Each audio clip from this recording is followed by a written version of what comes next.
काय सांगाल, एवढ्या मोठ्या प्रमाणामध्ये आज तुमच्या माध्यमातून कार्यक्रम संपन्न होत आहे, कसा आनंद व्यक्त कराल आणि कशा महिलांना शुभेच्छा द्या? नक्कीच सर्व महिलांना आधी तर जागतिक महिला दिनाच्या हार्दिक शुभेच्छा. आणि ज्यांच्यामुळे हा आज जागतिक महिला दिन साजरा करतो अशा सावित्रीबाई फुले, कारण त्यांनी जर शिक्षणाचा पाया रचला नसता तर आज आम्ही इथे कदाचित हा जागतिक महिला दिवस साजरा करू शकलो नसतो. तसंच संविधानामध्ये जे हिंदू कोड बिल पास करून डॉक्टर बाबासाहेब आंबेडकरांनी आम्हाला जो उभं राहण्याचा हा जो आधारस्तंभ दिलेला आहे, त्यांचे आभार मानते. या महापुरुषांमुळेच आम्ही कुठेतरी आज हा जागतिक महिला दिन सर्व मिळून साजरा करू शकतो.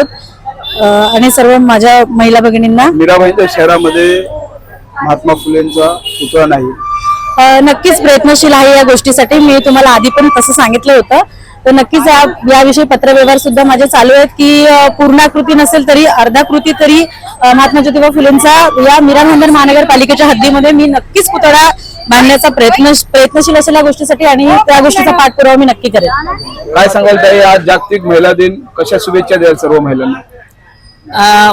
महिला जागतिक दिन 8 मार्च सर्व महिलांना प्रथमतः शुभेच्छा देते.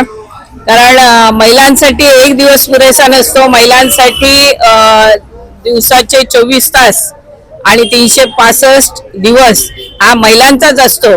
परंतु तरी जागतिक दिनाचा दर्जा जो मिळालेला आहे महिलांना, त्यामुळे खरोखरच महिलांना एक उत्स्फूर्त असं त्या दिवशी विविध कार्यक्रमाच्या वतीने आणि विविध क्षेत्रामध्ये ज्या आपल्या महिला पुढे गेलेल्या आहेत, त्यामध्ये आम्ही आताच ज्यांना पुष्पहार घातले त्या सावित्रीबाई फुले, आनंदी जोशी डॉक्टर होत्या त्या काळात देखील. म्हणजे त्यावेळी त्यांनी कितीतरी मेहनत, म्हणजे भरपूर कष्ट आणि लोकांच्या चांगल्या गोष्टीने अनेक प्रसंगांना तोंड देऊन त्या पुढे गेल्या होत्या. परंतु आता तशी परिस्थिती राहिलेली नाही. आता महिला आणि पुरुष जो बरोबरीने कार्यरत आहेत आणि त्यामुळे तेवढा त्रास नाहीये. त्यामुळे महिलांना खरोखर खूप मोठं व्हायची आणि प्रत्येक क्षेत्रात पुढे जाण्याची चांगली संधी आहे. त्यामुळे महिलांनी कुठेही असं चूल आणि मूल तेवढंच न राहता प्रत्येक क्षेत्रामध्ये महिलांनी अजूनही पुढे जावं, यशाची उंच शिखरे गाठावीत, अशी मी या महिला दिनाच्या वतीने आपल्याला सर्वांना शुभेच्छा देते. आणि आज जो इथे कार्यक्रम ज्ञानज्योती सावित्रीबाई फुले प्रतिष्ठान व उद्धव बाळासाहेब ठाकरे शिवसेना यांच्या वतीने इथे अध्यक्ष आहेत मनीषा भोपळे यांनी आज इथे सर्व महिलांना एकत्रित करून आज एक दिवस तरी त्यांनी त्यांच्यासाठी जगावा आणि त्यांच्यासाठी आनंद एक दिवस घालवावा, यासाठी आज त्यांनी इथे एकत्रितरित्या चांगल्या पद्धतीने कार्यक्रम आयोजित केलेला आहे. त्यामुळे त्यांना देखील धन्यवाद देते. आणि असंच महिलांनी सर्व क्षेत्रामध्ये पुढे जा असं मी आपल्या माध्यमातून त्यांना विनंती करते. महिलांना रोजगार भेटला पाहिजे म्हणून मीराबाईंच्या महापालिकेकडे काय सूचित करू इच्छिता, काय सांगू इच्छिता महापालिकेला? महिलांना रोजगार मिळावा म्हणून बऱ्याच अंशी यापूर्वी देखील मी नगरसेवक असताना देखील त्या संदर्भात आवाज उठवलेला होता. आणि त्यानुसार विविध विषयांचं, विविध लघु उद्योगांचं प्रशिक्षण महानगरपालिकेच्या माध्यमातून मिळत होतं आणि अजूनही मिळतंय.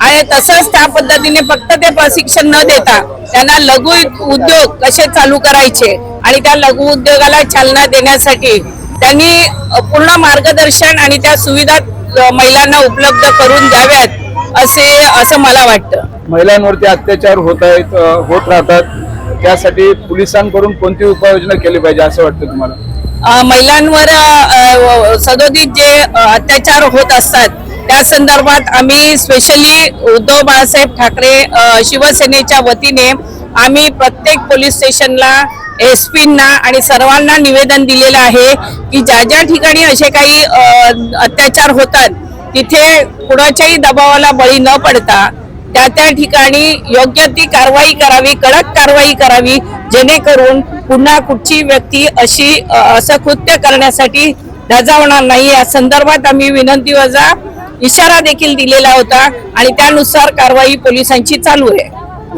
धन्यवाद.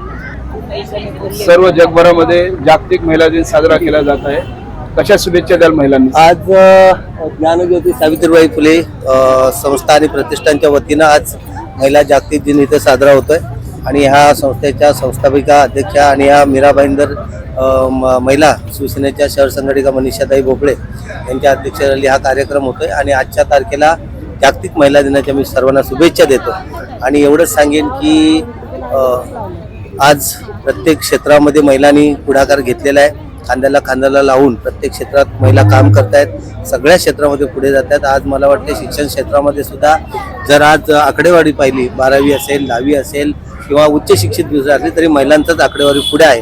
त्याच्यामुळे आज महिलांच्या लहान लहान मुलांवरती लहान लहान ज्या आपल्या छोट्या लेकी आहेत त्यांना जर पुढे आपल्याला आयुष्यात पुढे पाठवायचं असेल त्यांना या महिलांचं महत्त्व समजून द्यायचं. पालकांनी सुद्धा आपल्या मुलींवरती शिक्षणाचे धडे दिले पाहिजेत आणि आज खरोखर एक अभिमान वाटेल किंवा लेकीशिवाय बाप नाही ही जी म्हण होती ती सत्य झालेली आजच्या तारखेला काळाची गरज आहे आणि मुली आणि बाई किती ह्या जगामध्ये त्यांचं अस्तित्व आहे आणि त्यांना किती ज्ञान आहे आणि किती त्यांचं महत्त्व आहे हे जगाला पटवून दिलेलं आहे आणि त्यांची प्रतीची अख्ख्या जगाने पाहिलेली आहे. आणि आजच्या मीरा भाईंदरच बघायला गेलं तर आता प्रथम नागरिक सुद्धा महिला ह्या महापौर सुद्धा झालेल्या आहेत. ते कुठल्याही पक्षाचे असो पण महिलांना त्यांना मान मिळालेला आहे म्हणून त्या महिलांच्या वतीनं सुद्धा मी त्यांच्या वतीनं सुद्धा आज मीरा भाईंदरच्या जेवढ्या महिला आहेत त्यांना पण मी शुभेच्छा देतो आणि प्रत्येक क्षेत्रामध्येच महिलांनी पुढे गेलं पाहिजेत एवढ्या शुभेच्छा देतो. आणि आजचा इथं कार्यक्रम आयोजित केला त्या आयोजकांचंच मनापासून आभार आणि इथे मान सन्मान दिला, सर्व महिला वरिष्ठांना इथं बोलवलं त्यामुळे या संस्थेचा मनापासून आभार इथे व्यक्त करतो. महिला दिनाचा कार्यक्रम साजरा होत आहे आणि त्याच्या अध्यक्षा आहेत मनीषाताई भोपळे. मनीषाताई भोपळे पण एक महिला आहे आणि त्या या वार्डामध्ये म्हणजे आपल्या प्रभाग क्रमांक 14 इथून आत्ताच इलेक्शन निवडून उभ्या होत्या आणि त्यांनी एवढ्या म्हणजे मतांनी त्या हे झालं म्हणजे 5,000 त्या पर्यंत पोहोचल्या. म्हणजे तिला पण महिलांचा खूप प्रोत्साहन आहे का तर त्या चुलीपासून महिलांना सगळ्यांना भेटल्या, त्या चूल आणि मूल करत राहिल्या नाहीत तर ती समाजसेवा करतात आणि असंच महिलांनी समाजसेवा करायला पाहिजे. आणि जसं एवढ्या मोठ्या नेत्या सगळ्या झाल्यात, आज आमदार आहेत, महापौर आहेत, खासदार आहेत, सगळ्या ज्या महिला आहेत त्या काही नाही काहीतरी संघर्ष करून एवढ्या पदापर्यंत पोहोचल्यात. तसंच ह्या ज्या समोर माझ्या महिला बसलेल्या आहेत त्यांनी सुद्धा ते नुसतं बसून न राहता किंवा चूल आणि मूल न करता त्यांनी पण पुढे यायला पाहिजे.